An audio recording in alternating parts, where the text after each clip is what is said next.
Well, South Carolina is attracting interest from companies around the world for its booming economy. At 2.3%, the Palmetto State boasts of one of the lowest unemployment rates in the country. As Nikole Killion found out, that's in part due to an explosion in manufacturing over the past decade. It is the gateway to South Carolina. From a bird's eye view, the Port of Charleston is the 9th largest in the country, handling millions of cargo shipments each year. About half of our cargo comes from Asia. Europe is about 25%. The balance is Australia, New Zealand, South America. CEO Jim Newsom says the port generates more than $63 billion throughout the state, employing 1 in 10 South Carolinians. And nowhere is the ripple effect felt more than here, in the heart of South Carolina's manufacturing sector, which has become home to companies like BMW, Michelin, Boeing, and now Volvo. CBS News got exclusive access inside the Swedish automaker's U.S. plant for the first time since production began in 2018. This is where a car becomes a car. Harry White is a plant manager. In 1991, this job did not exist. All of the automotive jobs were actually in the Midwest. Now South Carolina is the new Motown. This factory employs about 1,500 workers, like Winnie Harley, who switched from a career in cosmetology. What was that learning curve like for you? The learning part, it was easy. I mean, most of it just, to me, it came natural.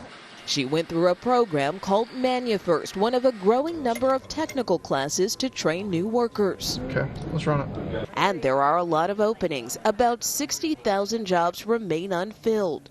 Sarah Hazard is with the South Carolina Manufacturers Alliance. As I travel the state and talk to manufacturers everywhere, it is clear that finding workers is a challenge. Would you say it's a crisis? I wouldn't use the word crisis, but I would say we've got to be responsible and smart and strategic in our thinking to sustain this southern revitalization. And Nikole joins us now from Columbia, South Carolina with more. Nikole, as we just saw, South Carolina boasts of really a strong economy, one of the lowest unemployment rates in the nation. How will this factor in today's primary? Well, certainly the economy is a key issue among many voters here, and it's certainly a point that we have seen the candidates hit on as they have come here to the Palmetto State. I was at the president's rally just last night in North Charleston, where he made a point of talking about the value of bringing manufacturing back to the United States, having that Made in America seal, and really the significance of that from his trade policies. That's certainly what he touted last night. But similarly, we've heard from Democrats as well in our debate earlier this week. Joe Biden also made a point to talk about the Port of Charleston and how many jobs it has brought to this area. So certainly it has been a rallying point among many of the candidates as they try to appeal to voters here. How is voter turnout today? What are you hearing from the folks there on the ground ahead of the polls? Well, I can tell you at this location, which is just in the Columbia, South Carolina area, we did speak to one of the poll workers here who told me that turnout has been relatively strong. This is one of the smaller locations, but the poll worker told me they've already seen about 200 people here thus far, which this worker told me really is significant, that in other elections they don't see nearly half as much as far as turnout is concerned. So it'll be interesting to see what those broader numbers are throughout the state, but this is certainly a community that is home to a lot of African Americans here, so we have primarily been talking to a lot of voters of color about their choices, and overwhelmingly most of the folks we've talked to here say they're supporting Joe Biden. How are candidates rallying voters in these final hours? Well, we have seen a couple of them, those who are still here in the state, try to make those last-minute appeals and pitches to voters to get out the vote. Joe Biden among them, Pete Buttigieg, also Elizabeth Warren, all had early morning canvassing efforts where they did meet briefly with voters, and for the most part, all of them saying they feel pretty good about how things will fare here tonight. But as soon as they did that, they have all gone on and will be campaigning elsewhere for the better part of today. For instance, Joe Biden will be in North Carolina. Pete Buttigieg will be in Tennessee. You've got Bernie Sanders, who's no longer here in the state, who has campaign events today in Virginia and Massachusetts. So really the focus here is not just on South Carolina, but certainly beyond as we look ahead to Super Tuesday, which is just a few days away. So this is really the first contest where black voters have such a huge and strong sway. Can you explain really the importance of demographics for today's primary?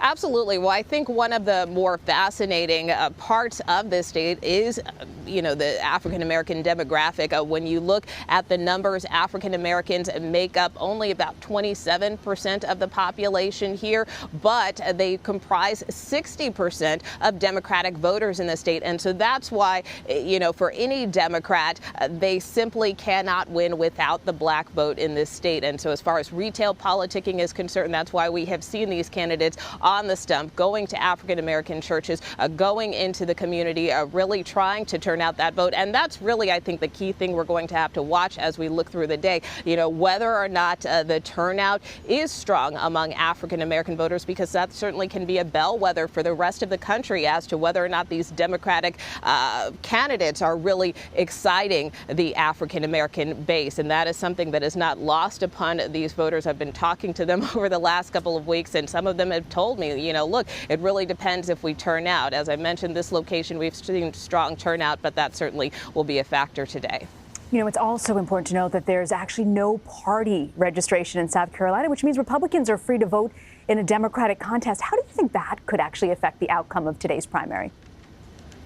Yeah, well, that's always been the case here in South Carolina. And, as far as this location is concerned, we haven't really seen that be a factor. But I did think it was interesting being at the Trump rally last night that he kind of hinted to that at one point that, Republicans can certainly go in and vote in this Democratic primary if they so choose. And the president at one point even conducted an informal poll during his rally. Ultimately, it came down to what he said was Crazy Bernie versus Sleepy Joe, and the audience seemed to favor Bernie Sanders. But that also is something that these voters, at least here, also factored in some of their decisions. One voter told me, hey, look, the Republicans want Bernie Sanders to be the nominee against Trump, and so as a result, she voted for Joe Biden because she felt if that were the case, she wanted to counter it with her vote today. So certainly it is dynamic in the state, but how widespread, we'll just have to see. Nikole Killion, thank you very much, Nikole.